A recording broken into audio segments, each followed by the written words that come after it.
আমরা প্রতিদিনই একটি বিষয় লক্ষ্য করি।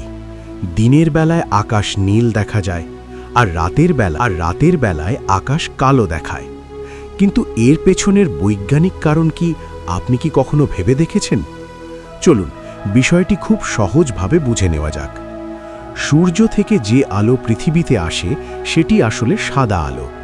এই সাদা আলোর ভেতরে লাল, কমলা, হলুদ, সবুজ সহ বিভিন্ন রং বিদ্যমান। যখন সূর্যের আলো পৃথিবীর বায়ুমণ্ডলে প্রবেশ করে তখন বাতাসের অতি ক্ষুদ্র কণার সাথে সংঘর্ষের ফলে আলো চারদিকে ছড়িয়ে পড়ে। এই প্রক্রিয়াকে বিজ্ঞানের ভাষায় বলা হয় রেইলে স্ক্যাটারিং।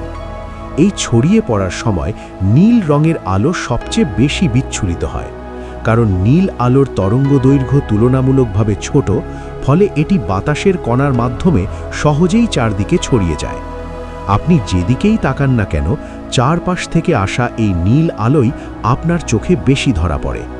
এই কারণে দিনের বেলায় আকাশ আমাদের নীল দেখায়। এখন আসি রাতের বেলায়।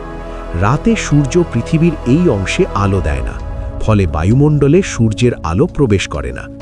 যদিও চাঁদ ও তারার আলো থাকে, কিন্তু সেই আলো অত্যন্ত দুর্বল।